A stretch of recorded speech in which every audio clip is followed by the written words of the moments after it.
Hello there. I'm Charlie Ocean, and my pronouns are they, them. Welcome to Allyship is a Verb, a podcast for people practicing allyship for the LGBTQ plus community and beyond. Hi everyone, I'm Patrick Ladonis, and my pronouns are he and him. Shout out to P Flag Los Angeles. I'd like to formally invite you all to P Flag LA Presents Trans and Non-Binary Joy. It will be on the evening of November 16th via Zoom. It's free, so I hope you'll join us. And no worries if you can't attend live, it will be recorded so you can watch it later. I'm so excited to release this episode with Patrick because I had been pursuing him for like a year and we had to keep delaying for different reasons. We had met through Out in Tech and we had great conversations, but life was getting in the way. And as you'll hear, he's an incredibly busy man. So I'm glad that we were able to make it work out. Here are 3 self-reflection questions for you to consider during the episode, and be sure to stick around after the conversation for 3 more. Number 1, how is my self-confidence? Number 2, how do I want people to perceive me? Number 3, what do I think contributes to the safety and well-being of LGBTQ plus employees at work?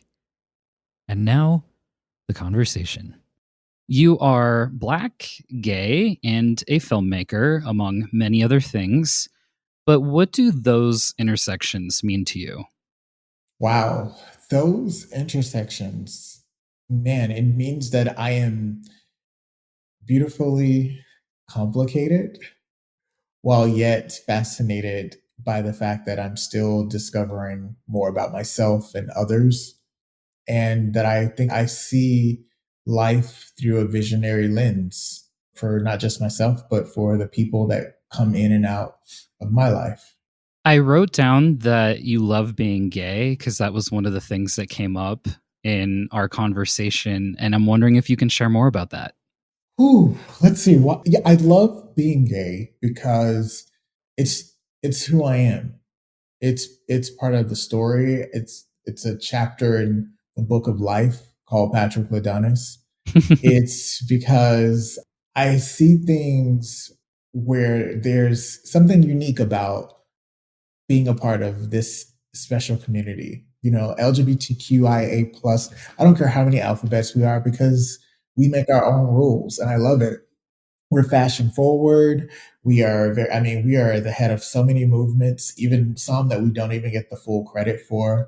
A lot of times we actually live in our truths more so than people who are not rocking our representation. You know, we have to go on this journey while others don't.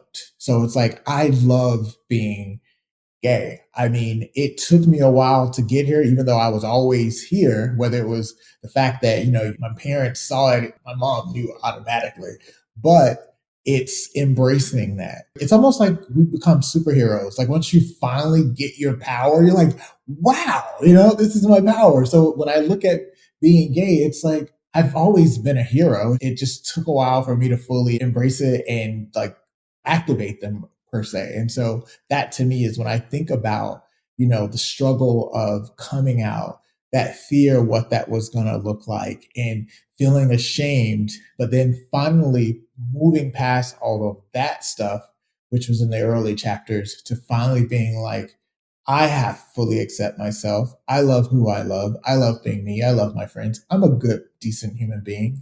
So, I mean, yeah, like being gay fucking rocks. Like just period. That's like the end of the story. We all deserve to be seen for who we are. How do you want to be seen in the LGBTQ plus community and the world at large? I believe that I should be seen as an individual who lives in their truth, respects others. I want to be seen among literally, when I think of my community, it's like those are my peers. That's why we're the rainbow. There's so many beautiful and fascinating concepts to who we are and how we exist in this world. I want people outside of the LGBTQ plus community to recognize me as an individual who fully has self-awareness, and of course the visionary, the creative, the HR leader, or the person who champions for diversity, equity, inclusion, and belonging across many spectrums, the mentor. I want people to see all of that. But when you see me, I need you to truly see me and not just, don't see me through a blurred lens. Like, if you're going to see me, you're seeing all of me, the gay in me, all of it. Like, there's no blinders whatsoever. Going back to the thread of being a hero and that self-awareness, what is something you've learned about yourself since learning that you're gay and then embracing that part of yourself? I lacked confidence because I think for a long time, and this is even as an adult, I lacked confidence because I wasn't fully living my truth. I hadn't fully been, I guess, out per se to the masses. So there was always a portion of me that felt hidden and ashamed. And because of that, there was a lack thereof of confidence at times through so many things. And that was such a heavy weight on me per se. But once that weight came off, it was like, holy shit, like not in a vain way by any means. It was just a confidence in, how I approach people, how I recognize me, how if a company that I'm interviewing with, if they don't recognize or acknowledge or celebrates the authenticity of who I am, then that's not a good fit for me. I no longer feel like I need to go in hiding and wear a mask of who I am and how I should show up in the world. So I think that to me has been the biggest outbreak for me. Is just, I came out of, like, I'm fully confident, and because I'm confident in my truth and in myself. And I think when all of us get there, again, we all have it's a journey to get there. But once we get there and tap into that superpower, it's like, it's like, fuck everything else. I mean, pardon the listeners out there, I like to curse a little bit, but it's like, fuck everybody else, because I know who I am, and I stand in that, and no one can take that away from me. That sounds like a huge shift energetically, so then going back to HR, and I think you call it DEIB.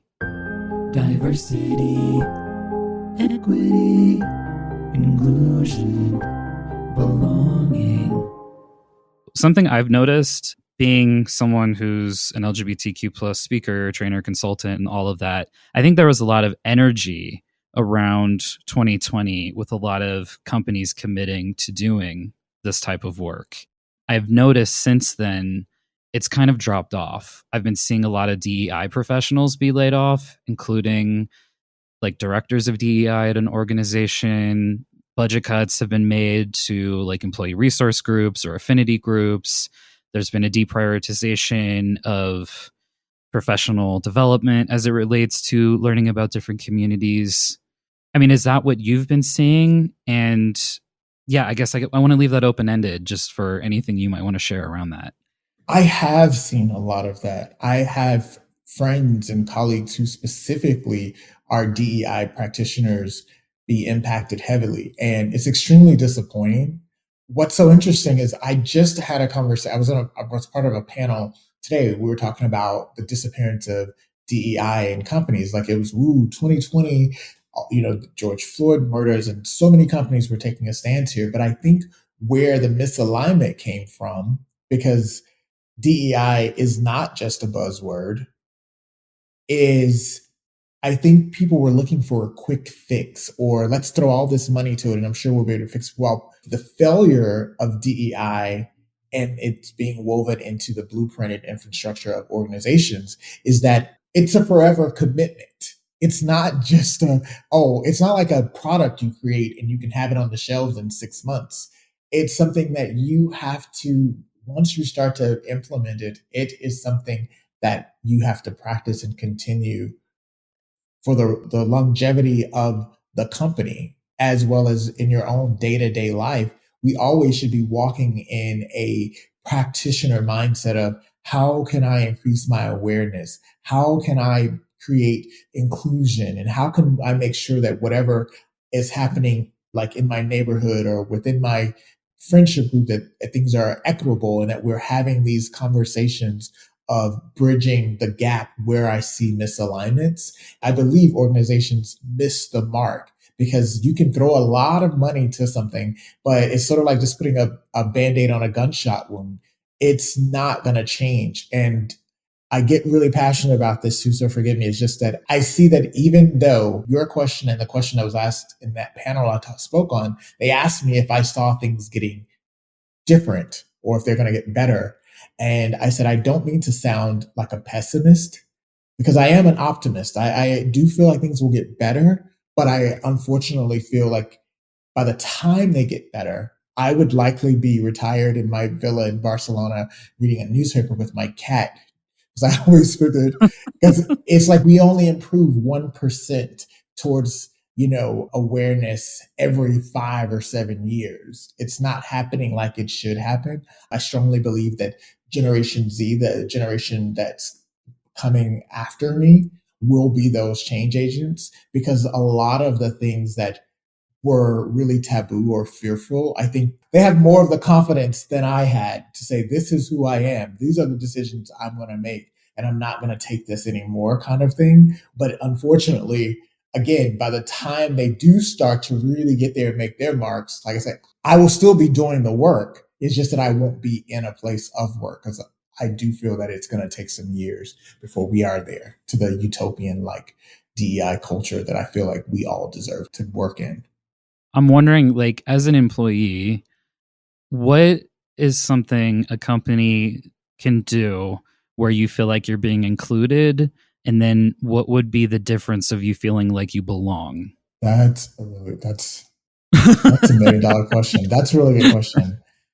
It starts with, and I guess the textbook part is the employee engagement survey. Hmm. At least you're asking me my opinion. That's the operational textbook way. Then you're going to present to me what the masses stated. But if your questions aren't inclusive or open that up, then you're missing the mark. But I'm going to assume and then just operate off the lens of, yes, we do engage our employees. We do a survey within a company to make me feel seen.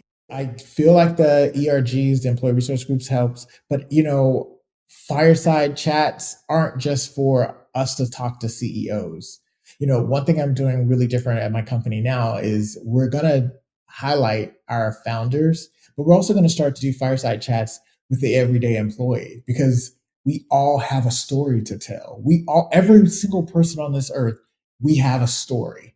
And I think for me, being able to recognize, or if people start to say, hey, let's turn the camera off of our successful CEOs and leaders that got there, let's look at the person who that individual contributor or that manager who's striving somewhere or who may have grown up in an area that was typically a marginalized community, or someone that did struggle with their sexuality or that's sort of developing and understanding it now. Let's highlight that. Let's give them space and let's rally around that person. To me, that's when you're sort of transitioning from the textbook employee engagement survey. Let me show you the data. Let me give you the themes. Let me talk to you about what we are going to do versus, you know what, we're going to put the camera on you and allow you to tell your story to the masses at the company. And this is how we're going to show up and support you. What would a company have to start to do to create, I want to say, like the psychological safety around that for an employee to share so vulnerably? I've always said, and I think you've heard this before too, it starts at the top. It really starts at the top. And I think it is with your C-suite, it is with your CEOs, but it's the work of, if it's your chief diversity officer or if it's your director in that diverse space, even if it's an HR leader, to really be intentional about how they show up for the C-suite and not just have a focal lens on, companies that are diverse actually prove to be more successful. So if we want to put a metric and money to it or business, let's look at that lens and really push senior leadership, the C-suite, to show up for things, and don't show up for them for performative, but be open in your town halls and your all hands meetings, however you call them, let's talk about the things that are taboo. Let's talk about things that are impacting. If I'm making $900,000 a year, I'd maybe so removed from what's it like to make $50,000. Let's talk about that. We get so caught up in a bubble.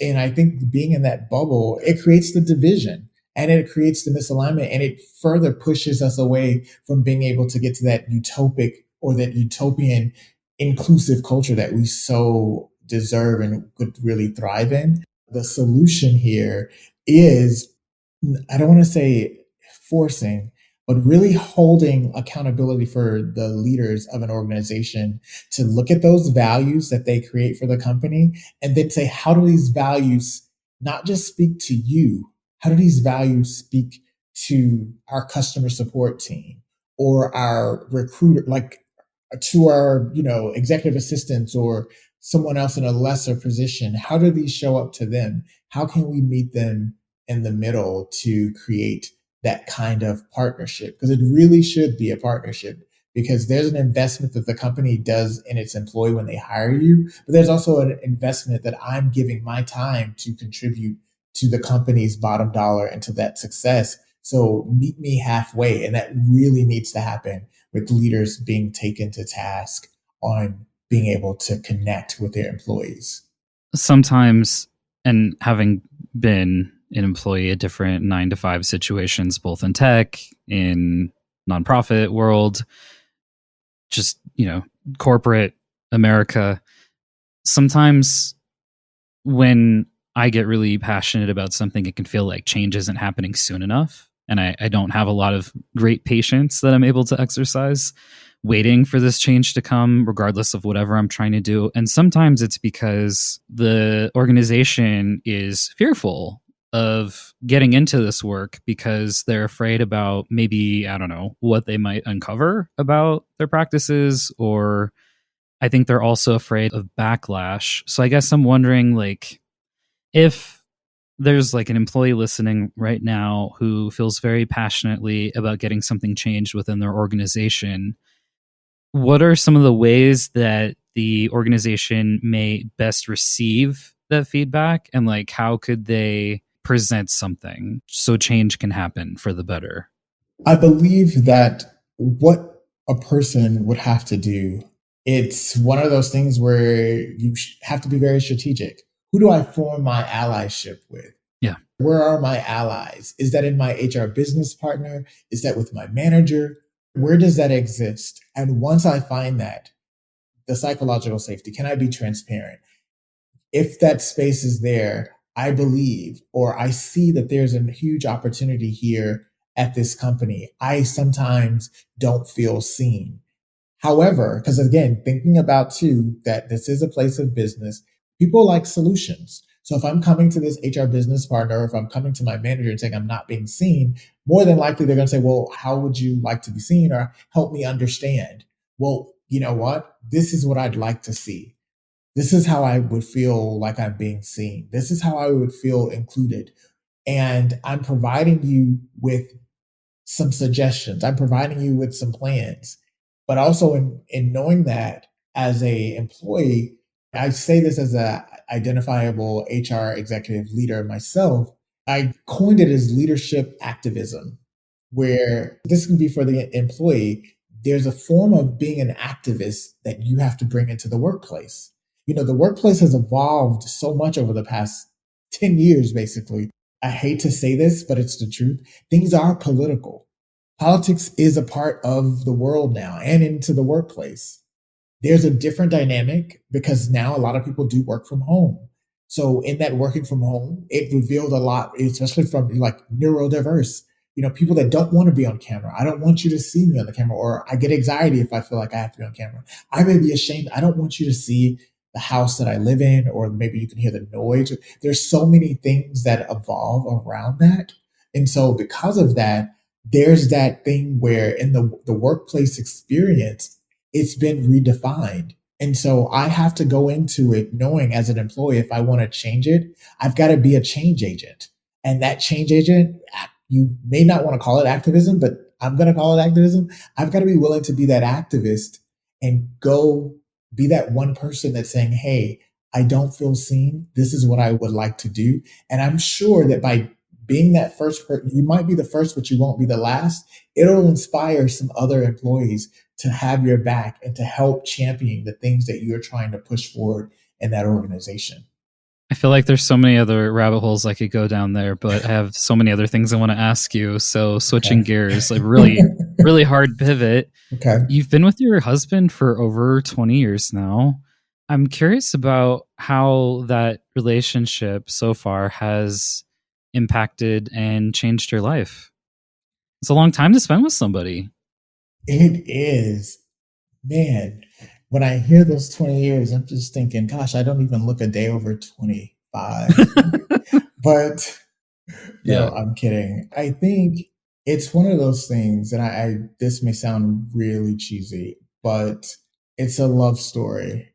And it's still not over yet. Like there's so many new chapters to be written. I am lucky. I don't ever miscount the fact of how lucky that I am that I did find a partner who we have a true friendship, like my best friend. We support each other. We go to bat for each other. And I think, the true testament was during the pandemic, the first year of the pandemic, when we were stuck at home, not knowing what was about to go on in the world. And it was just the two of us. It was kind of like being on one of those apocalyptic movies. But we were like, wow, if we had to be stuck with anyone, we'd love to be stuck with, like, there were so many things we would create. We created fake people in the kitchen. If a dish was left in the sink, we're like, oh, that damn Carol, she left that thing. Like, we were creating, workplace situations, or we may chase each other through the house, like playing Uno. Like, it's just having that friend and that lover, that partnership, that confidant, someone who you can be vulnerable with and who will sort of be your live journal, who will hear your fears and also be there to hold you and support you. I recognize how lucky and fortunate I am. I think we both see that in each other. And I think because that too is part of what makes me feel like a hero, is because I know how lucky it is to not only being able to find someone to love, but someone who loves me back, just loves me, my flaws and all, whether I wake up in the morning, because I'm a Gemini. So it's true, there's twins, whether I wake up in a really great mood or if I wake up like, ugh, what's going on? But having that person there who just loves me, I believe that is the secret sauce. And just the fact that we talk and we have this rule: we never go to bed angry and we never walk around the house without speaking. We really come to the table and address problems and situations head on. But now, here we are at 20 plus years. The problems we have now is most less like, what are we getting for dinner? Are we going to watch Succession, or are we going to watch Insecure? It's stuff that can be easily resolved over what's the game? Rock, paper, scissors. Rock, paper, scissors type of thing. It's definitely evolved from all of the other stuff. I love that. But are there times where you're like, I want a rematch? Has that ever come up? Continuously, daily, daily. Like, that wasn't a rock at first, honey. That wasn't. Yeah, I saw that. You changed that in the last second. Yeah, you changed your rules. Heteronormativity is such an overarching force in our society. So I'm curious about how y'all make decisions about your relationship in terms of like any next steps that you've taken or any milestones that you're looking forward to. Because I don't think things we've been taught perhaps to like and want and strive for are inherently bad, but shoving that on people and saying this is how you have to live your life is not the vibe. Yeah, I guess, are there any parts of it that have been affirming? And is there anything that you two have come up with that's been different that you like we may not usually see in a relationship? Oh gosh, let's see. I mean, rock, paper, scissors is a good start. Rock, paper, scissors is one. I think too, we made a decision many years ago, probably about 15 years ago, that we weren't the parenting type. And that was a really good, because I thought, oh yeah, I do want to adopt kids. Then I went to Barcelona for 2 weeks with my best friend, and I said, oh wait, if I had kids, I don't know if I'd be able to do this. Then I was like, I would, but it wouldn't be the same. Then your trips start to turn into Walt Disney World. They start to turn into all these other things. And I fell in love with the Zara store over there. I love to shop. And I said, you know what? I'm going to own my agency of there's parts of me that are selfish. And my husband, too, also, we both realized we both love to shop. We love clothing. He loves interior design, decorating, trips, and all this stuff. And we realized our life, we don't need that part as being parents. We are fortunate enough to have family members who we are uncles to kids. And I think that to me, that was a great moment for us. We both were on the same page. It was like, we'll just take wonderful trips, hang out on the beach, go here, go there, send pictures, Christmas cards, get them nice gifts to nieces and nephews and see them and whatnot. And I think that was a really big decision. I also say that as we do get older, we do have those conversations. And I was almost about to plug the movie, but I can say, because it's a movie called Spoiler Alert that we just watched on Sunday with Sally Fields and I can't think of his name, but he's from Big Bang Theory. But watching that movie, it was Sunday morning. Now, Charlie, it's only two movies that I watched that have made me just bawl. This movie had me just a wreck. I was an emotional wreck. He was an emotional wreck. We're in the bed, whole Sunday morning gone to hell because we were in bed crying. But we talked about being together now 20 years. And, I'm a man in my 40s. We're in my 40s. What does that next look like? So we started talking about like, we live in Atlanta now, but do we want to retire here? And like, we started to think about maybe moving somewhere like Tennessee, Chattanooga, or like planning for the future now is something that we definitely do a lot more. Double checking insurance policies, just making sure wills are updated. And that too is like, I think as the spoiler alert movie is still on my head, it's scary, but then it's beautiful at the same time because I look at it as, if, because again, the life cycle, you will die. Eventually we all will. We know that we've had an amazing sort of love story, but those are like the big buckets, the decision that we both had to not have children and the planning of the next phase of our life when it comes to the retirement. Do we want to continue to live in Atlanta? And what does those next, life decisions that come with getting older look like? One of your life decisions was that y'all were on House Hunters. Now, I couldn't track down the episode, but is there anything you can share about that experience? Well, I will tell you all, and it's coming on again next month, actually. You'll get to catch okay. it. Yeah, Hollywood Glam in Atlanta. It is the fact that that was something that my husband really wanted. I will definitely go on record and say I was not an HGTV viewer. I was not, but I knew that was something that was important to him. And because again, the whole film stuff that I love, I Googled to find out how we could get on the show. Coincidentally, we were in the process of looking for a new home. It was almost like it was just meant to happen because literally I filled out the application. He didn't even know I did it. And I sent them some pictures they wanted to see. And I wrote kind of our story, which again, the love story. And it was coming up on our 20-year anniversary or whatnot. And the producer sent an email. And then I was like, okay, I can tell him. So I says, all right. I was like, babe, are you sitting down? And I was in California for work. And he said, yeah, what's wrong? I said, we might be on House Hunters. He was like, no. I was like, yeah. So I sent her the email. And then we met with the producer a week later because she wanted us to be together in the same room because I was in California.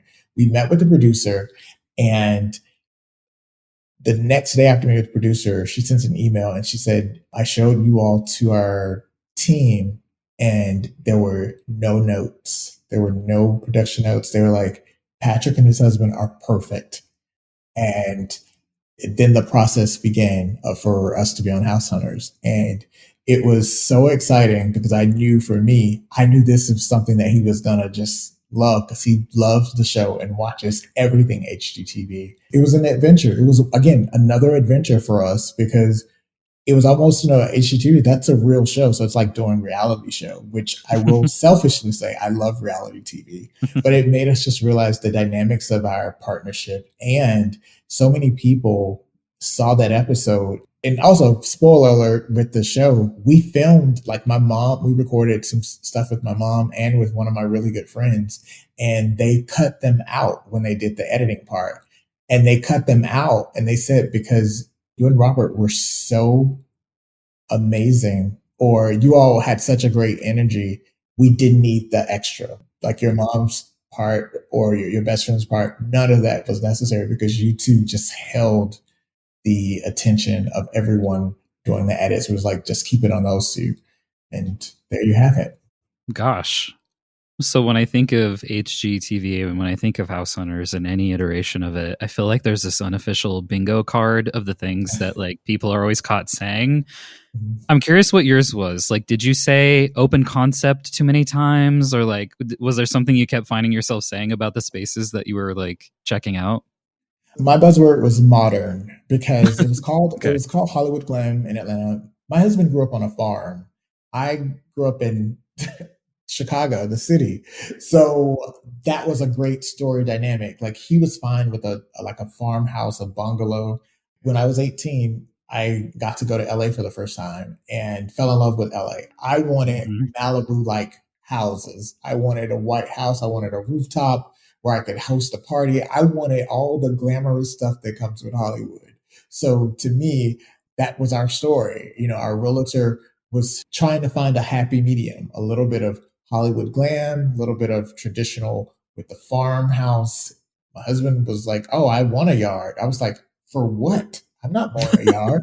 It was just one of those. But it was like, I don't do that. Like I wasn't going to do that. So it was Right. one of those fun moments. You initially, because we're working up to your story of how you eventually came out on a larger scale, but you initially code switched about your husband for a long time. You would call him like your partner and things like that. Did you have conversations? Like, did he even know you were doing that? Or like, how did that happen? He did know. There's certain moments, real pertinent moments I remember specifically. And I am now in a place where I definitely don't live in regret, but that was something that, I mean, I've had to move past it. Yeah. But I remember at my job, and when I say at my job, not at where I'm at currently, this was years ago. So let me put that context there. It was years ago where I remembered hearing someone on a leadership team make a statement about gay people. And I remembered, nope, not gonna do, nope, not doing it. And that to me caused me to really step back, and I would never call his name. I would use other pronouns or be like, I would you really say like them or they Mhm. are coming. I never wanted to identify it because I was afraid of what could happen. So I kept it sheltered. And I remember telling him one day when I was talking to my manager, I think his voice was in the background. And my manager's like, "Oh, do you need to go?" And I remember I said, "Oh, well, that's my roommate." And I remembered after that call, I'm sure it hurt him, but it hurt me so much that I actually did that. 'Cause like, it's not my roommate. This is my lover. This is the man that I love and all this stuff. But he was okay that I did it. His company was a little bit different. They were a little bit more relaxed. He was like, I get it. It's fine. Certain events, he knew that his job, I could go with him.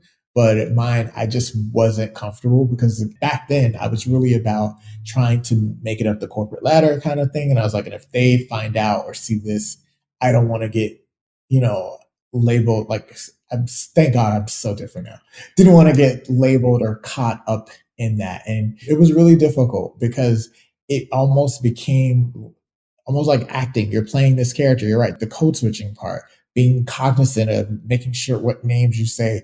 I never would leave my phone just unattended. And this, of course, this is way before the pandemic. So, at your desk because you don't want anyone to see it. Like it was just so much that I had to be aware. I didn't really talk about what trips I may be taking because I didn't have to try to think, well, shit, how do I say, like, I wouldn't show pictures from vacation. It was so much. I can't believe for a couple of years that I actually, looking back now, I'm like, how the fuck did I do this? This was some grown ass man doing this stuff.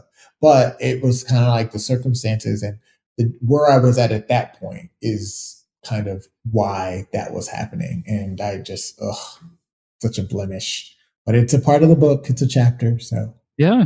No, I've been in a relationship like that before, and it's really tricky because like everyone's hurting in that scenario. So like as the person who was being hid, like it hurt, and I also understood why my partner was doing that, and we had a lot of conversations about it, but she also was really good about never misgendering me either. I don't think that was easy for her. So I will say that. However, did anyone ever like try to pry, or did anyone even notice that you were code switching? oh my gosh, the prying. Oh, let me tell you, Oh let no. me tell you, Charlie, the Wendy Williams around the Oh corporate my gosh. world. How you doing in your business? Yes, yes, yes. Mhm. Constantly. Like I remember people asking why I didn't have a wedding band on, or they'd want to see a picture if I was dating. Again, times have evolved. People definitely aren't that comfortable, wouldn't dare do that now in the workplace. Sure. Again, this was years ago. So it was definitely those kind of questions. Or when you go on a company trip. I remember going on a company trip and some of the men of the company is like, hey, you want to come to the strip club with us and get some women, find out. And I'm just like, I have a headache. I'm going to stay in my room. But yeah, it was definitely a lot of probing into that because that was the one thing, unlike, again, not to discredit people that I work with. So many of them were amazing people. It's just that they would show pictures of their kids and their weddings and life events. I did not. I chose not to do that because in my team, there was someone on my team that suspected, and she told me she was, even when I did finally come out and tell them, she was like, "I love you so much, Patrick." She's like, "I would have never told," but she's like, "I knew that you were struggling with something because you just couldn't fully. There was something holding you back from fully connecting with us." Yeah. But once once we got married, I was like, "Nope, I'm telling people." Well, and it's also perfectly valid if you wanted to keep your private life private. Because for some people, they just want to clock in, clock out, leave work at work. They're not there to make friends. Like, whatever their motivations are. I mean, at the end of the day, we have to fight to have a roof over our heads. And so, yeah, but like, even if that were the reason, like I would respect that because those are your boundaries. But yeah, people get nosy. Listen. Wendy Williams. Yeah. Well, you produce and star in a web series on YouTube called Scales. And it was a major turning point in your journey because your premiere was your public coming out. So, yeah, I guess, like, what do you want to share around that? To visually paint this for people listening, if you think of Diana Ross's song, I'm Coming Out, that's what I think of every time I think about that premiere and the fact that so many people, there were probably over 400 people that came to that premiere, and Wow. a lot of them, a lot of them did not know. And when the opening scene, I'm literally in the opening scene, I'm with a man. And people were kind of like, wait, what? What's happening? Because I remember looking at people across, just like, what's happening here? And then as the show progressed, I kissed a man, and they were just like, oh man. But at the end of the premiere, people stood up, they clapped, and people asked questions. You do Q&A after people screen a project. And I remember being on the stage and I said, this was kind of my creative way of saying to those of you who did not know, yes, I am gay and here's my husband. And at the time, this was 2018. So I was like, this is my husband of 16 years. Well, partner, because we didn't get married till 2016. We've been together since 2002. And I remember people were just like, they didn't say, oh my God, but you could see, you see people saying, Right. but it was such a release though after that moment. One, I was proud of the project. I was proud of what story we had told, but then I was proud that I was finally living my truth because I knew that after this premiere, it was going to be on YouTube for anyone to see. And I literally that's when I adapted the zero fucks given about anything. I says, I'm here. My mom loved it. My aunt, having the family support too was an extra for me, even though they knew years ago, but just having him to support the project and supporting where I was going to be at this journey made it all. After that, it was like Patrick 2.0 Charlie. Like I became that confidence, all the things was really fully who I was supposed to be. It was truly a memorable moment that I'll never, ever, ever forget. It's etched in my brain. I'm curious how you would describe it to people, and if there were any shows or movies that inspired, especially the style of it. Yeah, if you could share that with us. Yes. I always say that Scales is the show. If Queer as Folk, not the reboot, the one from like 2000 that came on Showtime, I believe. If Queer as Folk, Insecure, Noah's Ark had a threesome and it produced a baby, Uh-huh. and it produced a baby, Scales would be the baby. Scales is the baby because it was birthed from the original, the Queer as Folk. Well, I guess I won't say the original because the original Queer as Folk was the UK version, but the American version that came out. Insecure, because Insecure to me is there's the element of people of color, but then there's also the element of what Issa Rae does as a creator is she introduced a lot of independent music. All of the music in Scales is from unknown artists. It's people that's independent artists and that beauty. And then the Queer as Folk is it trying to be really to me at that time when I was watching Queer as Folk as a young person figuring things out, it was so ahead of its time. And it was unapologetically freedom and the sexuality and just all the things, the drama. There was lots of drama happening on that show too, outside of the clubbing and all that. And I was like, putting that into this show, my little baby called Scales, I hope that it would be this landmark that even when I'm not here on this planet anymore, that the next generation can go on YouTube or discover it and be like, yes, at one point we were creating spaces for you. And by then I'm hopeful that it won't matter, but then at least it'll be something, the artifacts for people to see. Season one, I was very insecure because I was nervous. I kept thinking about what are people going to say. So I think I was a little bit guarded in being able to truly let loose and play the character because I was so scared. I was like, oh, this thing is going to go out on YouTube. What are people going to think about me? And I feel like that was such a disservice to the actors that I was playing against. I also believe that for some of the actors that are in Scales, I believe that's the aha for me is that some of them identified, I guess you say, identified as heterosexual, but they said that it was something in the script and meeting me in person that just made them want to go on this journey. And there was such awareness that some of them got by the season one will always be, it created a family. Like we're still such a close knit family with them. And it was so many conversations we would have, not just talking from a script, but just as an individual about really understanding sexuality and just the LGBTQ plus lifestyle. And the fact that I mean, again, I champion all types of content, but I have to be very honest too that if you were to Google LGBTQ web series, they were also sometimes very, very sexually explicit. You saw a lot of sex. That I kind of did my homework too before starting to get into this realm of content creation. And I was like, I don't want that to be all people see us as. And so I wanted to do a different approach with the storytelling and the space. And I know that some of the actors who didn't even think they were going to get the part, it was like, oh, we thought you were going to go with someone else.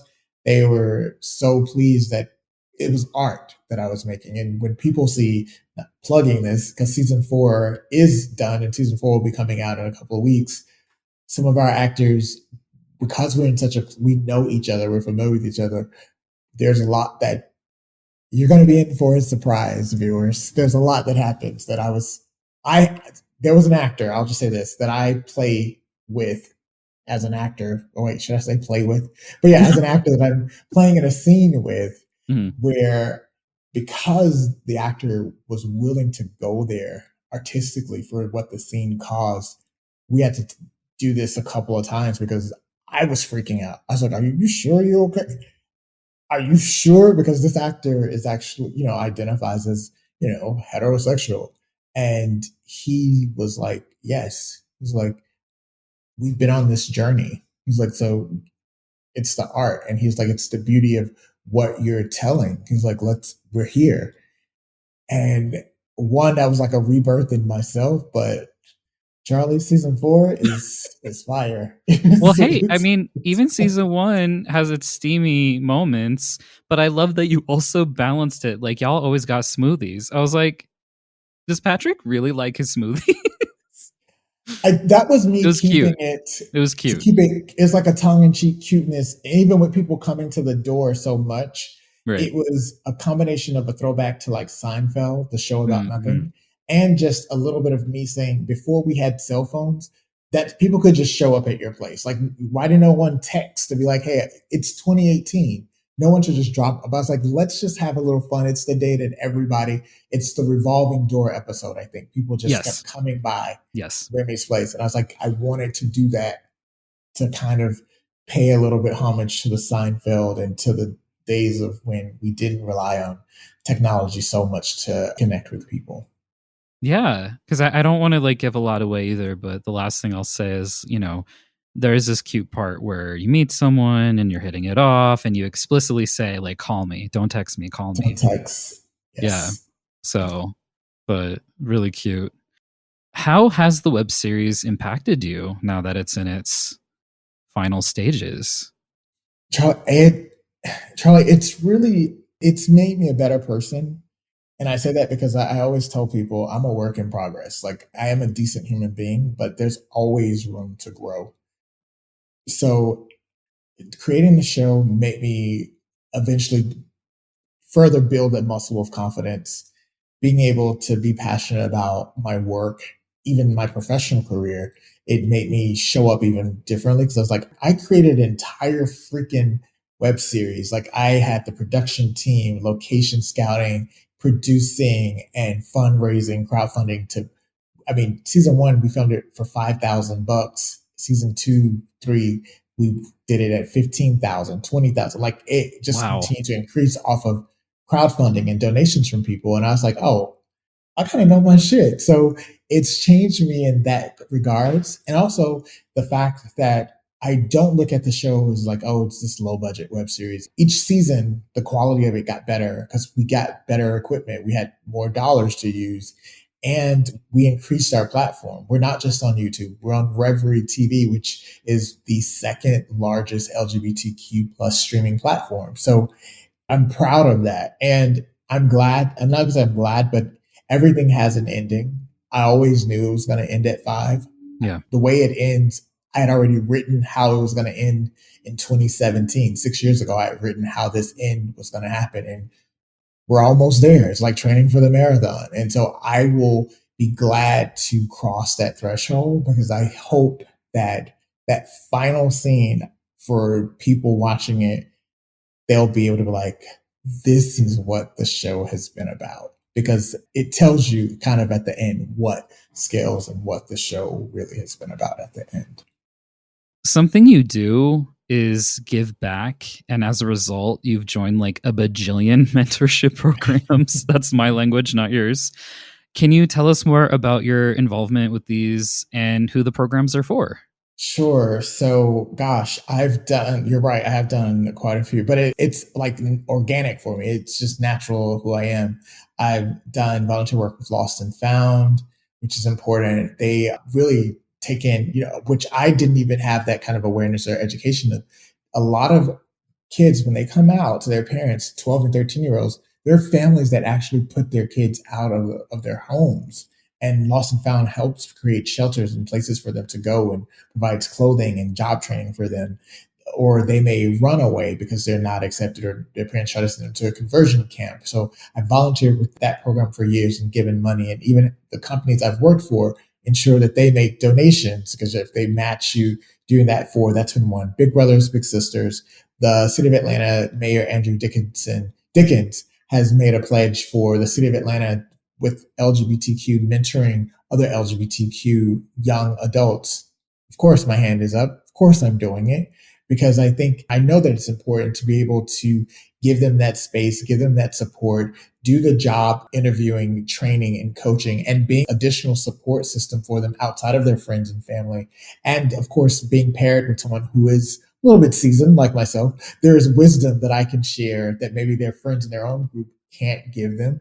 And I love being able to, I don't even look at it as like giving back. I look at it as giving forward because I'm helping pour into this generation that is going to help change the world. And if I can do that one queer at a time, as myself as a gay person, Mhm. that makes me feel good. Like I never complain about the days I have to go volunteer or when a mentee reaches out to me because it's what we should do. You know, I wish I would have had that when I was coming up, especially someone that identified as part of the LGBTQ plus community. I wish I would have had that. And what's a few hours a week that can change a person's life? So being active in that, I also do, gosh, there's quite a few. I will just randomly sign up for stuff too. I'm sorry, Troy, that You do. No, I this will is just go the same. We are the same. I'll My just list is long. do Yeah. that. Yeah, I just do anytime there's volunteer work to give back to young people, those in need, specifically those in the LGBTQ plus community. I'm all for it. Also, I want to plug Atlanta Angels. I'm on the board of directors for Atlanta Angels that provides foster care for young people. And I'm the DEI board director member talking about how are we pairing up our LGBTQ plus kids in this foster care system? How are we providing coaching and support for them? Also, because we also know too, foster parents may not understand how to talk to someone who's trans or who's trying to understand this is who I am. Don't call me by my dead name. Like helping them understand that that's important. That's why we have, you know, the suicide rates. And I can talk about this so much because it really gets me going because there's so much work that again continues that needs the activism, the leadership activism that we all have to do. We have to play a part in that volunteering. And so I love being able to give back and giving my time, providing that time. Again, it's paying it forward, not paying it back. It's paying it forward to the next generation so that they will hopefully model what I'm doing and do it too. So it continues and continues until we're at a point to where we're just who we are, which we are fabulous, all of us, you know, but the LGBTQ plus community, we're just like, you know, we're kind of a different layer. We're the bomb, but that's it.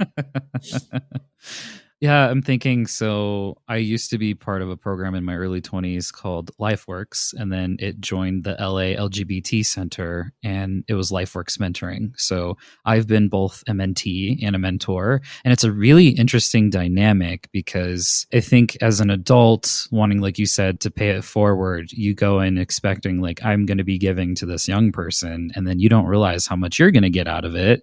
So I'm curious, like, what's something that surprised you that you've gotten from these kinds of mentorship relationships, Oh, wow. other than probably new slang that you're like, what now?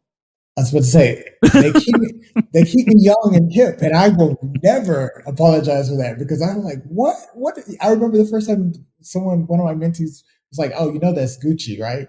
And I was like, the designer? I was like, I don't think so. There's like, Patrick.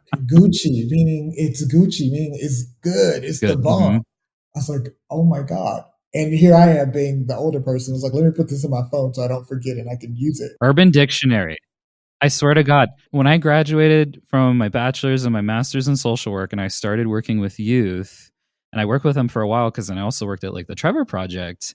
I just had to go to Urban Dictionary. I didn't even like consult all of my grad school books that cost me hundreds and hundreds of dollars. I just was spending all this time on Urban Dictionary going, all right, what is this now? Because, you know, when I'm going into a classroom of high schoolers and I have someone shouting at me like your shoes are on fleek, I have to act very appropriately in that situation and not let them know, like, I don't know what's going on I here. don't know what that Luckily, I is. knew what that meant, but I was like, I thought that was for eyebrows. It's for shoes now? I'm so confused. This is evolving too quickly for me. Same. Yeah. Same. It's really getting the unexpected thank you or the text that say, hey, school today was kind of hard, but then I thought about something you said. And I was like, oh, Patrick said it's going to be all right. Like, it's those small gems of moments like that. And I mean, I keep some saved from people I've mentored years ago that I'm still in touch with. It was like, hey, I thought about you the other day, or your name came up, and I said someone that made a difference. It was just the time that you gave for me to talk about some struggles I was having. I am a mushy person. As I said, I was crying watching Spoiler Alert, but it warmed my heart just to know that these individuals are going to be okay and that I had little to do with it. I just was able to be there to listen and to support and to show up. And people don't realize how important it is. Just show up for it. People just want someone to show up for them and know that you have their back. And that to me, it's moments like those moments why I keep certain messages saved and I even transfer them to my computer because I never want to lose them because it keeps me just humbled and just knowing that this is why I don't mind. It's part of who I am. I love helping people. So Before you started, was there ever a moment of, wait, oh shit, this is real. I'm being matched with someone. Am I going to fuck this up? Or did you have any like doubt or yeah? yes, yes, yes, yes, yes, 100%. And it was one of those things too. I compare it to how when first time parents bring home the baby, like, oh God, I don't want to drop the baby. I don't want to mess up. I was like, I don't want to say the wrong thing. I don't want to give misguided advice, creating a list of don'ts. Like, Patrick, don't curse, even though you curse a lot. Don't say that this is going to happen. But then probably about 4 months in, I did realize I have to be authentic and be real. And I have to talk about life is real. You can't have it in a bubble. There are some really effed up people that may try to see you differently or may try to attack you, but be comfortable in your own skin and know who you are and what you are not. So it's that kind of thing. But yes, for sure, the very first time I signed up to mentor, I did have my own perception. I was like, oh, this will probably be 3 hours a week. I thought I was going to get like a guide, like a handbook that would be to tell me, well, this is what I was supposed to do. But that wasn't the case. So I had to be just me and just go with it. And my first mentee and this was back in 20, oh, this was 2009. So I was just like 27. It was like 2009 and just the evolution because again, gosh, how old is he now? He's 28 because I think he was 13. Gosh, That makes me feel even older. But yes, who has gone on to go to college and is in grad school now. And it's just like, Charlie, it's really those moments. But yeah, I was scared to death that I was going to screw it up and probably not get invited to be a part of the mentor program again or not want to do any type of mentoring with my community because like, oh, I'm messing it up. I'm not getting it right. I'm not connecting the right way and totally complete opposite. And now it's like, there's a trade-off. They keep me young, keep me on trend to know what music is out, and it's also a historical lesson for them because they were like, oh, well, you were born in the 1900s, something new that they love to do is like, oh, well, Patrick, you were born in the 1900s. They love that, which it's like, it's cool. It's cool. But I always have to know our music was better. And I tell them, you're welcome. And they're like, what do you mean you're welcome? I was like, my generation gave you Beyonce. We gave you Beyonce. Don't ever forget that. We gave you Beyonce. And then it's like mic drop. Yeah. What's one allyship tip you'd like everyone listening to consider? This is a tip, and it's a mantra of mine. Let your authenticity be the fabric of your life. Be you, uniquely you, and always you. I've started saying that about 4 years ago, even to some of my mentees, just talking about the beauty of you. Be your authentic self. Don't change you or adjust you for anyone else. Patrick, thank you so much for coming on and sharing so much about you and your story and the work that you do. I really appreciate it. And I know that I learned a lot.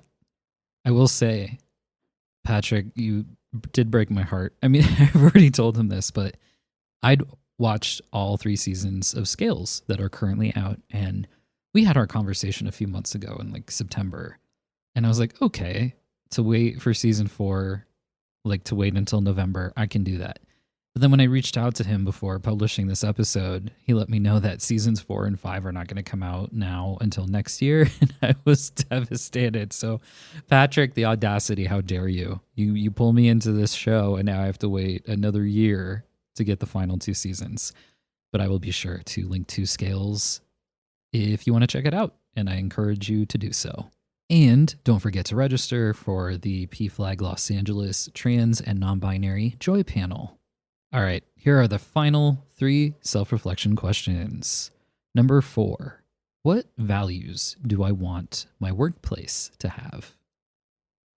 Number 5, does my workplace have DEI initiatives in place or any planned for the future?